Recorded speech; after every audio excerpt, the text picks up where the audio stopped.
जब ऐसे कहने लगी ना माँ, तो कहने लगे मैया तेरी सौगंध खा के कह रहा हूँ परसों आ जाओ। क्या कह रहे? तेरी सौगंध खा के कह रहा हूँ परसों आ जाओ। और इतना कह करके चले गई। वो चली आ रही। मेरे भाई बहन, रास्ते में यमुना जी में ठाकुर जी ने स्नान किया है। उसके बाद ठाकुर जी को लेकर मथुरा पहुंचे। इधर नंद बाबा ग्वाल वालों को लेकर के पहुंच गए। ग्वाल वाले कहने लगे लाला देख, पहली बार तेरे नंदसार में आए हैं, तो तेरे नंदसार को कुछ नजारा तो देखा। कैसो है तेरा नंदसार, ननिहाल कैसो है? अरे घुमा के तो ना।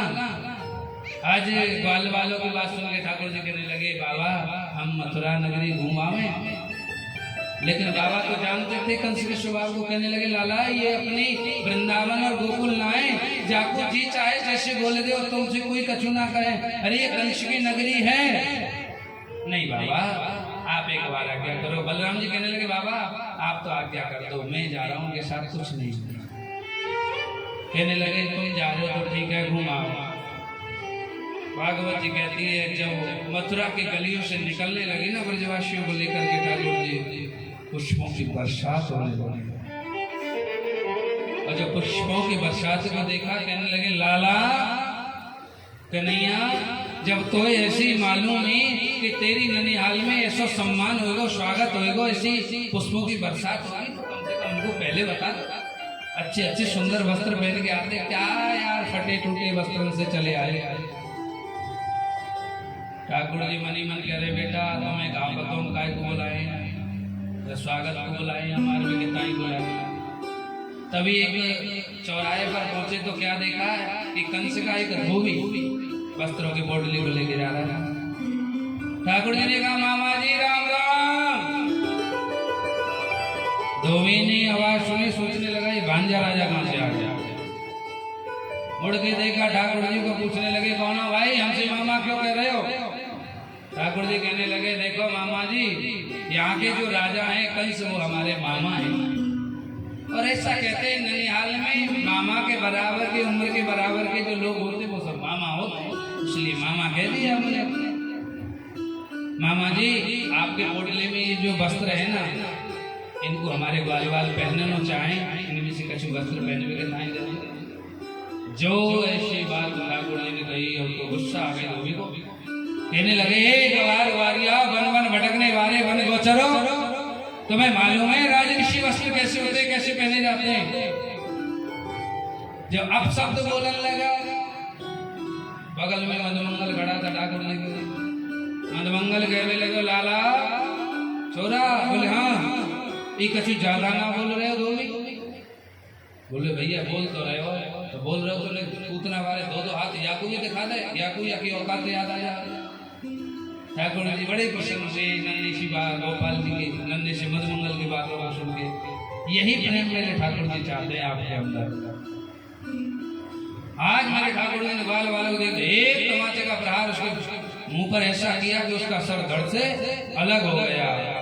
अब तो जितने धोबी थे सभी पोटली डाल के फेंक के भागने लगे।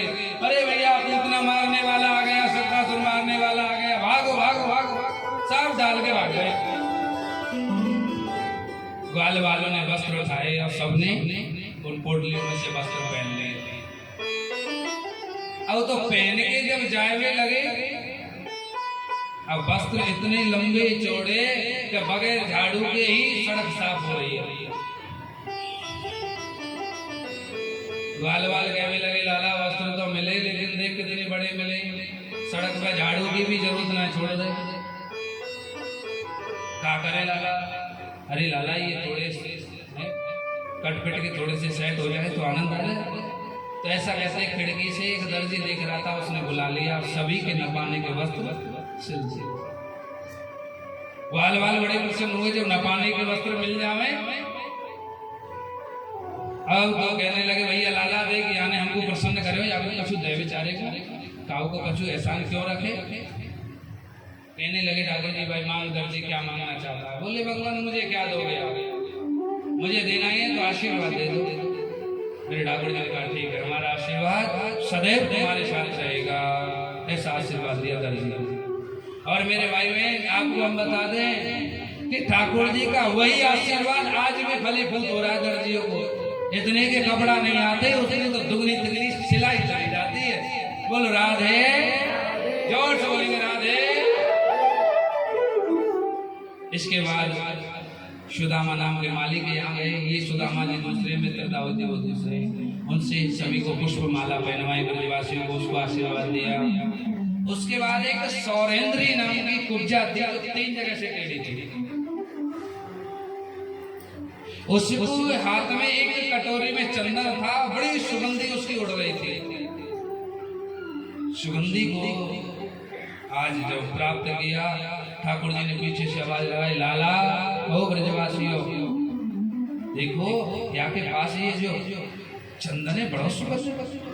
बोले लाला देख, कपड़ा है कि फिटिंग के, गले में माला है, लेकिन जब तक ब्रजवासियों के माथे पर थापक हुआ चंदन न लगे जब तक आनंद न आया।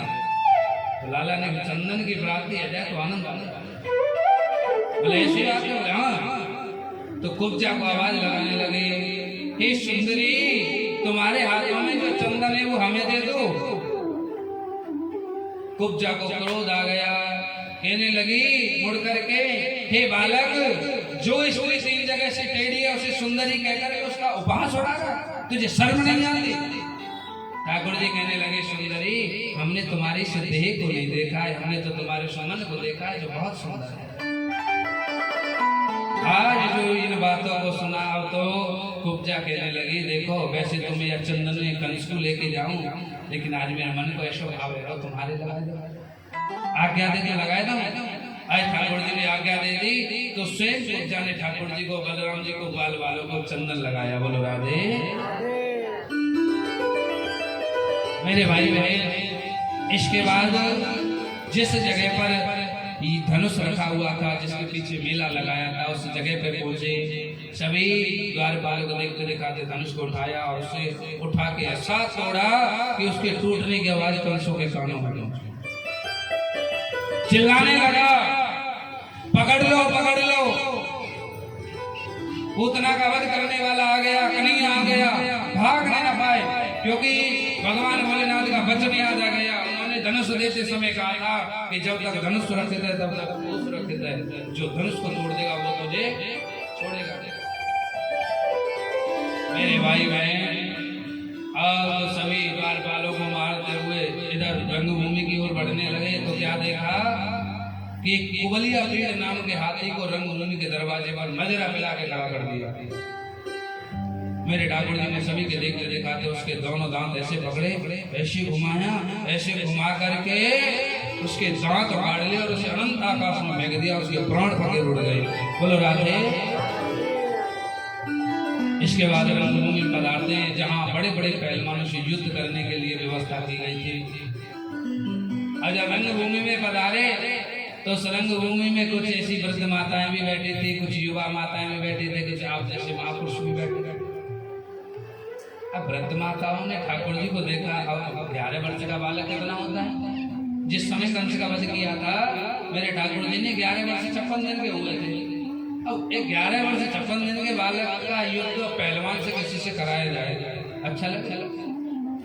मैया बूढ़ी मैया कहने लगी, देखो देखो यह कंस की कैसी मति मारी गई, एक नन्हे से अबूझ बालकों का युद्ध पहाड़ जैसे पहलवान से करा रहा, कोई समझाता क्यों नहीं है? लेकिन तुलसीदास बाबा कुछ अलग कह रहे हैं। जाकी रही भावना जैसी प्रभु मूरत देखी तैसी। आज तुलसीदास बाबा कहते हैं कि जिस भाव से जो दर्शन कर रहा था उसी भाव में वो भगवान दर्शन दे रहे हैं, वृद्ध माताओं को बालकों के रूप में।